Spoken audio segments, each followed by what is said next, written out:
4월 21일 금요일 아침 말씀과 함께 주님과 함께하는 기쁨 참 매일 묵상입니다. 오늘 말씀은 민수기 16장 16절에서 35절입니다. 사람들이 말하는 불타는 금요일 불금, 말씀의 불로 우리를 태워 연단하는 시간이 되기를 바랍니다. 오늘 말씀은 어제 말씀의 결과로 반역을 꾀하던 무리들을 심판하시는 하나님의 모습이 그려지고 있습니다.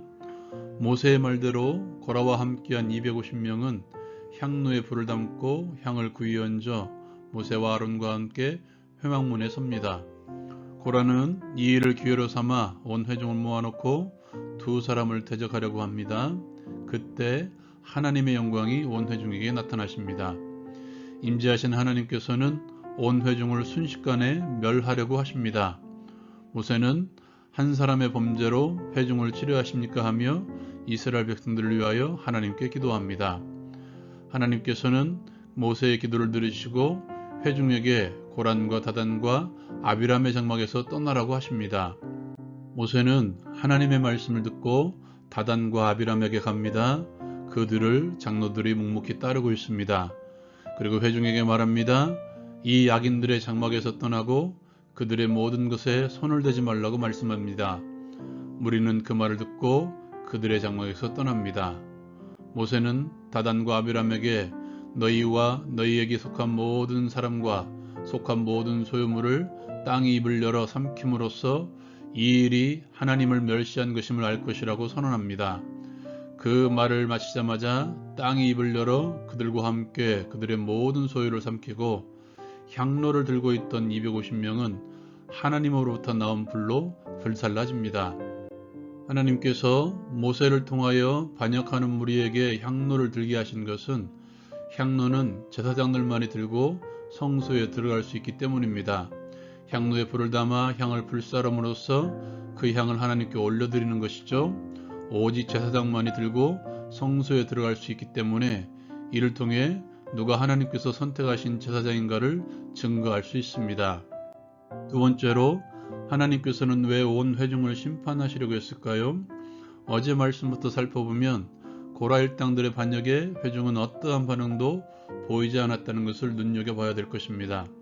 이를 통해서 볼 때 그들은 고라 일당의 반역에 침묵함으로써 어느 정도 동의하고 있었다고 볼 수밖에 없습니다.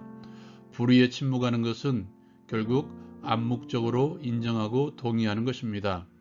하나님의 진리를 훼손하는 불의에 대해서 성도는 분명하게 말할 수 있어야 됩니다. 한가하는 사람을 하나님께서는 심판하시지 않기 때문입니다.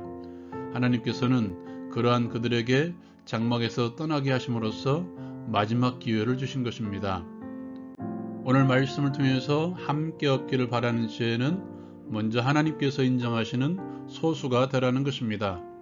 다수가 인정한다고 해서 그것이 결코 옳은 것은 아닙니다.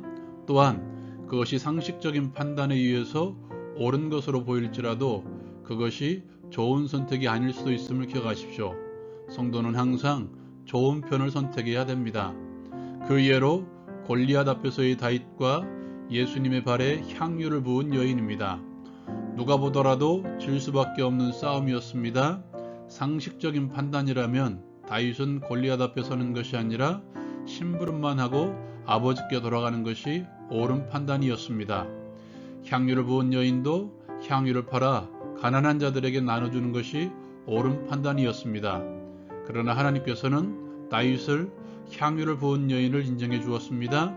그들이 좋은 편을 선택했기 때문입니다.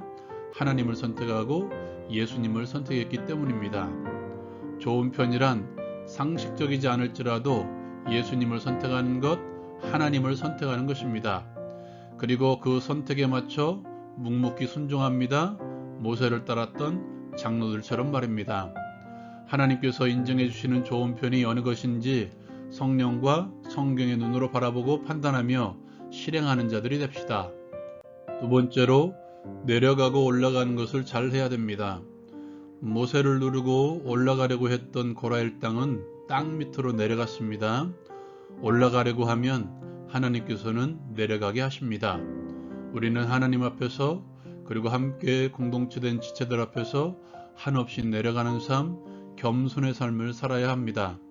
제자의 도는 종이 되어야 올라갑니다. 섬기는 삶을 살아야 올라갑니다. 또한 올라가는 삶을 살아야 합니다. 성경에서 올라가는 삶은 하나밖에 없습니다. 그리스도에게까지 올라가는 삶, 그리스도에게까지 자라가는 삶을 사는 것입니다. 이를 위해서 힘써야 될 것은 믿는 것과 아는 일에 하나가 되라고 말씀합니다. 공동체가 함께 그리스도를 믿는 것에 하나가 되고 그리스도를 아는 지식으로 하나가 되는 것입니다. 교회는 이것을 위해서 힘써야 합니다. 교회의 모든 활동 또한 그리스도를 믿는 것과 아는 일에 초점을 맞춰야 합니다. 그리스도를 닮아가는 공동체, 하나님께서는 분명히 높여주실 것입니다.